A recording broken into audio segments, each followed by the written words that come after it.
Hey everyone, welcome back to the Soundbyte. My name is Andrew, and today we're going to be jumping into Pantera and a look at the track Cowboys from Hell, the title track of their what some would consider their first album, but technically speaking, it was actually their fifth album, first on a major label.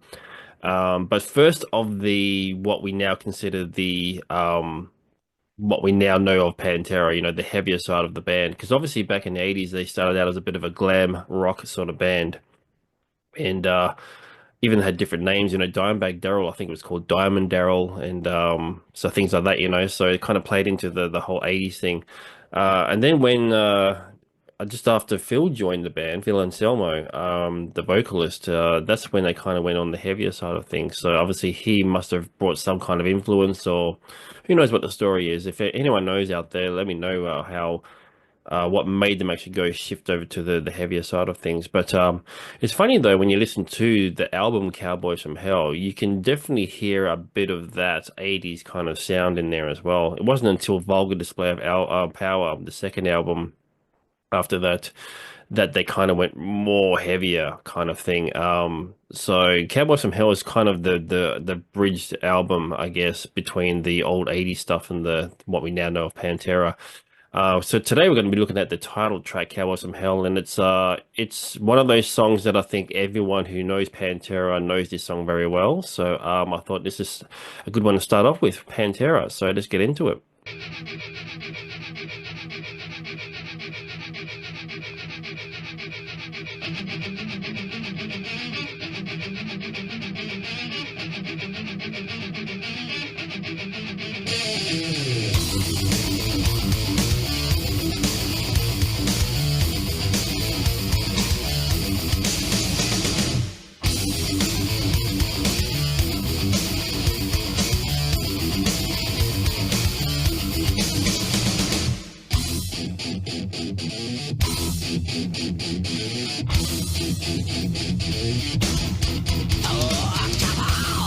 Come on. Such a fun song, this.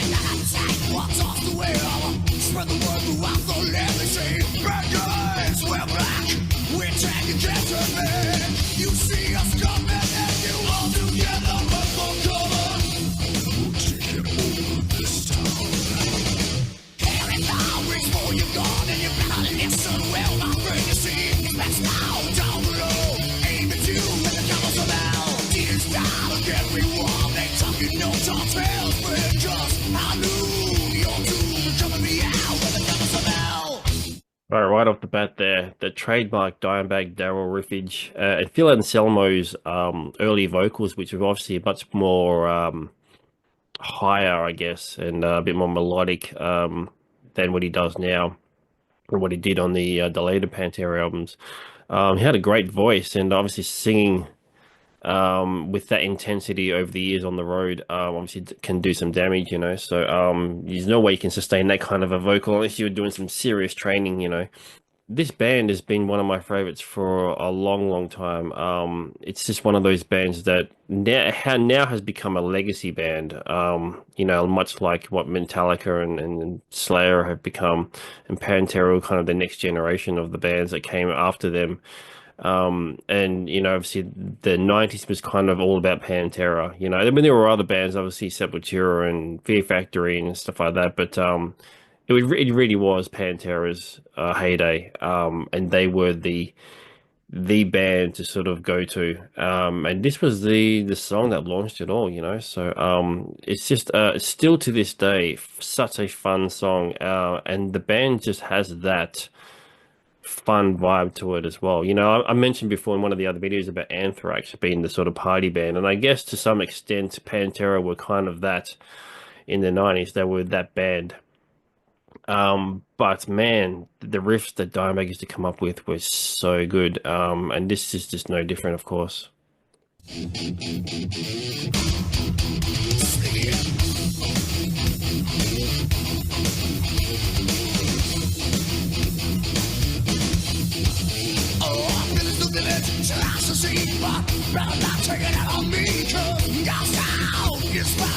Curiosity used to be some out of the darkness and into the light. Sparks fly everywhere inside from a double barrel 12 gauge. Can't lock me in your cage. You see us coming and you all together run for cover. We're taking over this town. Here they come before you go, and you're battling so well, my friend. You see these rats now down below. Aim at you with the covers of hell. See this town, yeah, we war. They talking no tall tales, friend, 'cause I knew you're two coming me out with the cowboys from hell.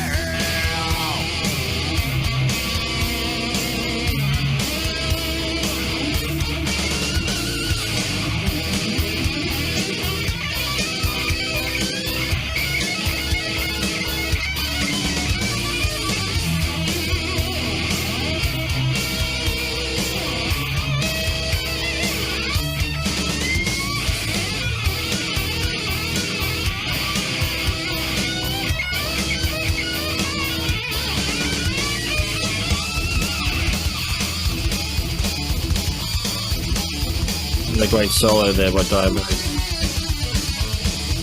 Don't think the guy ever wrote a bad solo, in all honesty.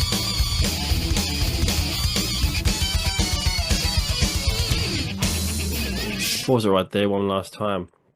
Like I said, yeah, he never wrote a bad solo, and everything that he did solo-wise just fitted so well with the songs. You know, he went from your real technical stuff to your kind of more simplified whatever works for the song. He was all about the song. I mean, he mentioned that in so many interviews and stuff like that, where he would talk about, he always play to the song, no matter what it is. It's never about trying to like, compete and outdo the other guitarist or see what you can come up with that's going to be the most fanciest. It's all about what's going to serve the song the most. And that's why Pantera worked so well, because the music was all about what works for the song so much, and Dimebag was such a great musician, but such a great writer in that respect. I think people kind of look at him as just, this great guitar player, but I think his songwriting was just, I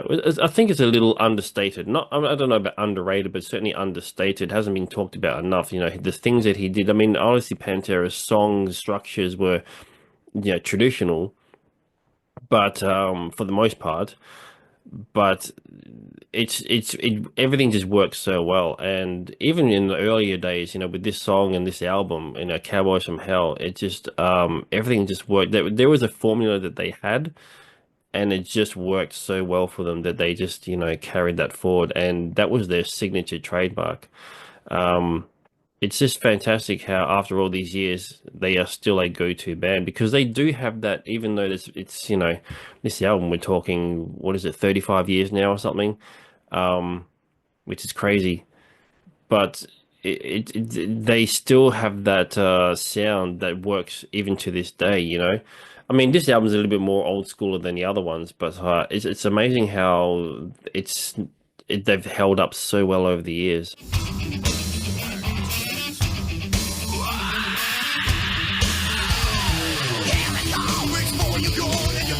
So well, my friend, you see, it's best now down below. Aim at you with a camel from hell. See this time again, we war. Ain't talking no tall tales, friend, 'cause I knew you're two coming me out with a camel from hell. Ow, step aside for the camel from hell.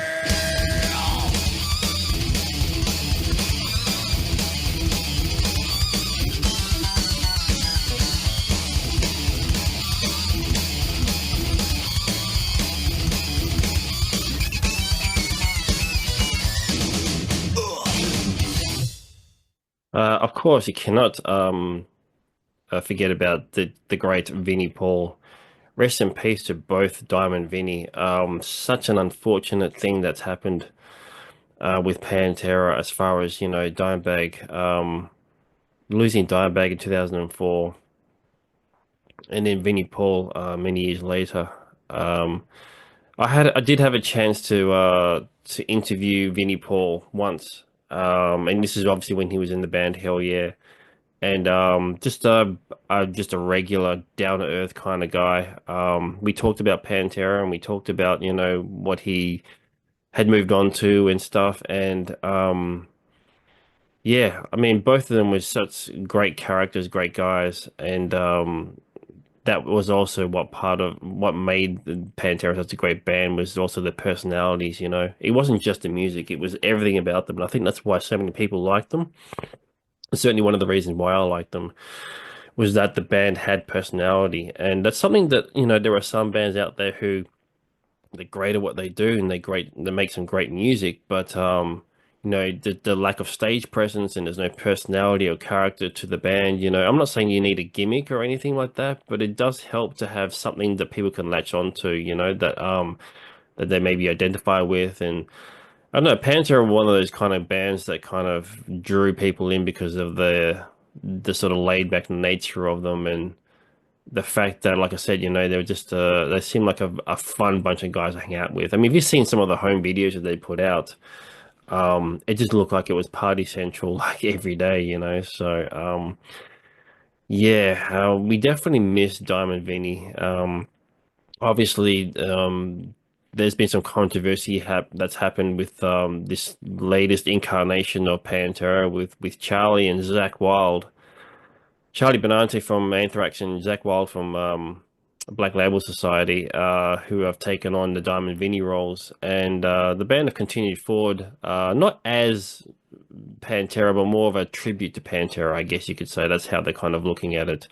But there's been a lot of people that have been kind of against it, I guess. So I've never seen them, so I can't really comment on how, you know, how it's been so far. But yeah, I mean, it's interesting, you know.